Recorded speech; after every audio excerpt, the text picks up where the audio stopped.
कृष्णा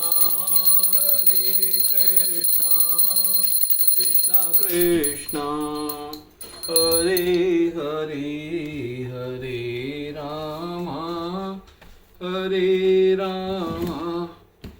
राम राम हरे हरे।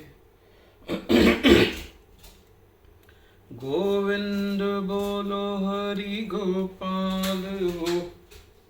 आज हम श्रीमद् भागवतम के चौथे स्कंद का पेज 126 पढ़ने जा रहे हैं। चाहे ये कथार्य सच्ची हो, कथाएं सच्ची हो अथवा काल्पनिक, इन कथाओं के सार को समझना महत्वपूर्ण है और इन्हें समझकर बद्ध जीव भक्ति में संलग्न हो जाता है। महाराज प्राचीन भवन ने कहा, हे प्रभु, हे राजा, पुरंजन की कथा के निष्कर्ष की पूरी तरह नहीं समझ सका हूँ। भौतिक कार्यों एवं कर्मकांड में उलझे मुझ जैसे लोगों के लिए उन उपदेशों गूढ़ के अर्थ को समझना अत्यंत कठिन है। यह सुनकर श्री नारद मुनि ने कहा, राजन, इतना समझ लो कि पुरंजन अपने कर्मों के अनुसार विभिन्न शरीरों में स्थानांतरित होता है। कई बार एक पैर वाले भूत, कई बार 2 पैर और 3 पैर वाले वृद्धावस्था में व्यक्ति लाठी के सहारे चलता है।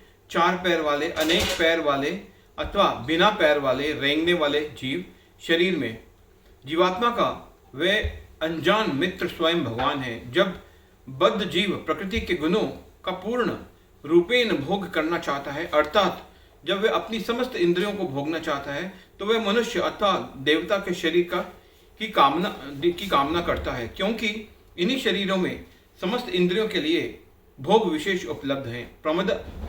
प्रमदा का अर्थ भौतिक बुद्धि अज्ञानता से है, क्योंकि जब व्यक्ति ऐसी बुद्धि का आश्रय लेता है तो वह अपनी पहचान भौतिक शरीर से करता है और इंद्रिय भोग के चारों ओर केंद्रित जीवन यापन करते हुए सुख दुख भोगता है। 10 इंद्रियां पुरंजनी के पुरुष मित्र हैं और उनके कार्य उनकी सखियां हैं। सर्प प्राणवायु है जो 5 रक्त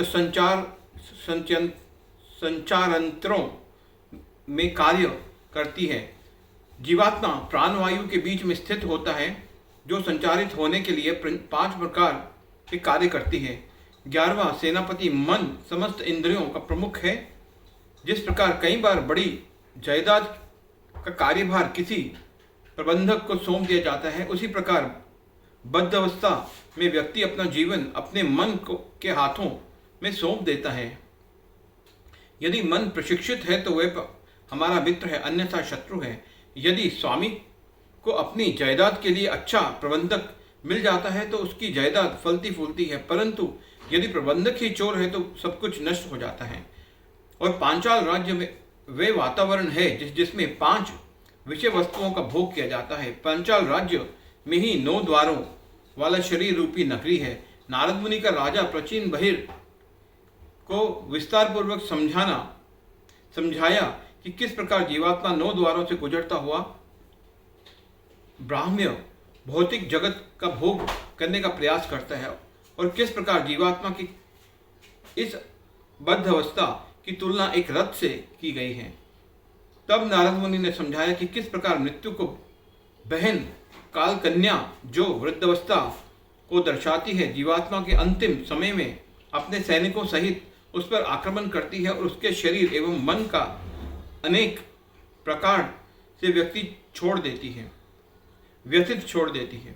अंत में नारद मुनि ने कहा, अपनी छोटी सी स्वतंत्रता का दुरुपयोग करने से जीवात्मा अपने परम स्वामी श्री भगवान को भूल जाता है और प्रकृति के गुणों में बंध जाता है। अपनी पहचान शरीर के साथ करने के कारण वह प्रकृति के गुणों के अनुसार कार्य करता है। फलस्वरूप उसे एक के बाद एक विभिन्न शरीरों में डाला जाता है। उसकी स्थिति उस भूखे कुत्ते के समान है जो हो जाती है, जो रूखे सूखे भोजन की भीख मांगता हुआ दर दर भटकता है। अपनी नियति के अनुसार कई बार उसे मारपीट कर भगा दिया जाता है और कई बार उसे खाने के लिए कुछ टुकड़े मिल जाते हैं। इतनी इच्छाओं से बंधकर जीवात्मा विभिन्न योनियों में भ्रमण करता है और इस प्रकार कई बार उसे उच्च जन्म मिलता है और कई बार अत्यंत निम्न। हरे कृष्णा कृष्णा कृष्णा हरे।